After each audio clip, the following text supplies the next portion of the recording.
I wanted to share something with the world pretty much. I've been MIA for a reason. And one of the reasons is I'm pretty sure I'm not the only one in this world that knows there's a lot of people that lost their lives and a lot of things is going on.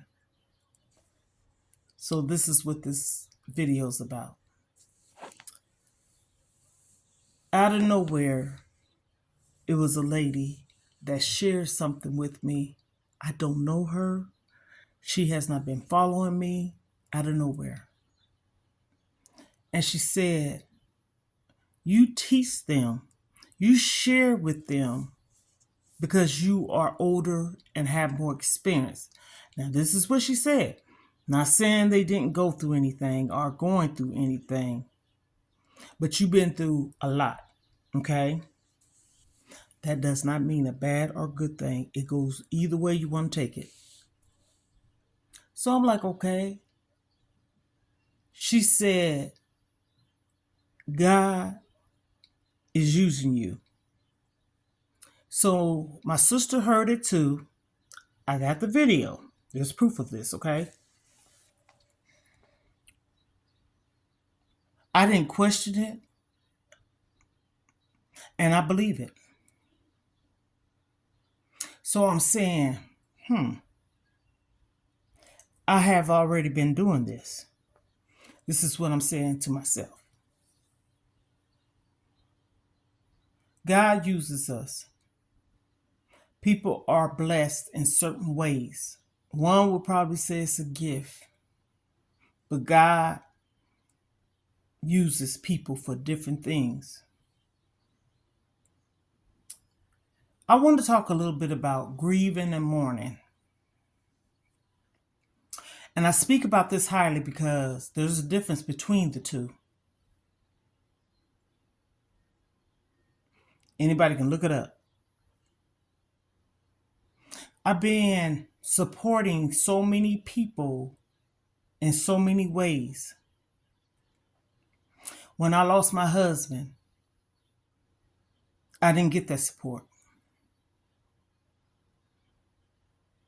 My kids was going through it. So one would probably say, where was your kids?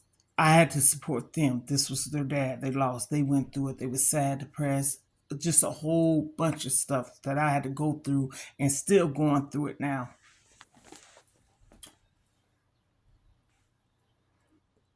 Sometimes I believe it wasn't meant for me to mourn or grieve because I did my job. Everybody don't have to mourn or grieve. But if you mourn and grieve, do it. There's no timing to get over it. Do it. I've been supporting my baby sister for the last 3.5 weeks. And I'm not complaining that I have to do this. I'm just sharing. She lost her husband last year. Laid him to rest March 29th of last year. And I was the only one there for her. Well, take it back. My dad was there. I'm sorry. Mistake. Delete that. But my dad's an older person, but he still was there. So that's support.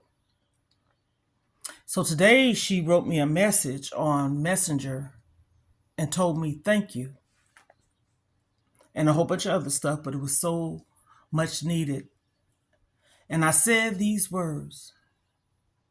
Whatever you went through when your husband was sick, I didn't know.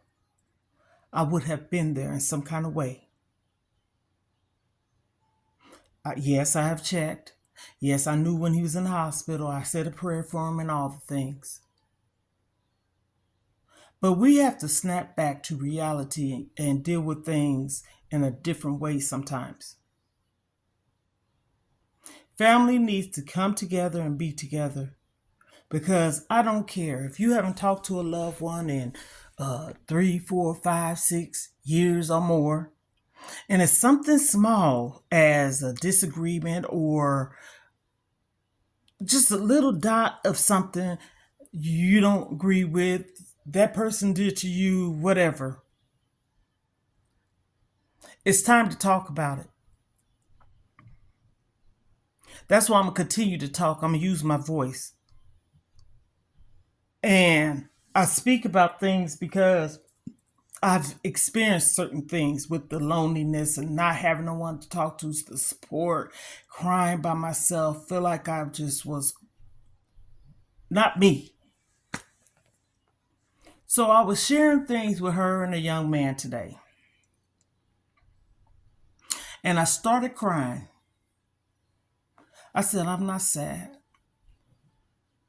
It's just that the emotions was there about the situation and topic. I'm a very, very passionate person when it comes to someone being hurt, loss of loved ones, abuse, sadness, whatever. Even if they're happy, I'm happy for you. I'm saying all this to say, people, get it together. People, we have to get it together.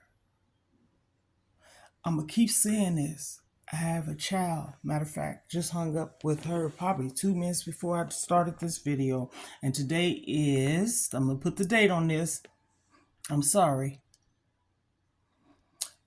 March the 7th, 2025. And it's hard for me. She go in and out. She'll tell me things. She's happy. And then I'm like confused because did you just tell me this? And I'm talking about something that's supposed to be concrete and all this. And then I'm saying, my child has a problem. I know this. And I'm just like torn sometimes. I say, talk to me. I listen. I don't cut into what she have to say. I want to pay attention because I know that something's wrong with her. So she was trying to hang up the phone because she's the type of person, my daughter, that she tries to avoid answering and talking about it, but she'll talk about it. I hope that makes sense. Like she'll talk to you, but if you ask her a question about what she told you or what's going on, she gets frustrated. So I just back up and she's steady trying to hit the phone. And I'm like, okay, what's in my mind? So I hung up because she was trying to hang up and she was fussing and saying some things because she was frustrated and couldn't get the phone to hang up. So I hung up. Give her a cooling moment. But I'm saying this about the grieving thing. My kids grieve, mourn. My sisters grieving and mourning. My other sisters grieving and mourning. My sister that I'm talking about, the youngest one, her daughter, her oldest one, and 3 grandchildren's life was taken by a semi truck. And then our niece, the same week, the same year. Our mom, the same year. My brother and my other sister, her daughter was missing and found. They found her body and just a whole spill of stuff. I got the video of my niece's situation on my other page. I told everybody I have. Okay, the video. And so I'm just going to conclude this because my storage is about to go out. Let's be mindful. Let's pray. Let's keep it together. Love your family. I'm going to repeat this or come back with this with a part 2. Okay.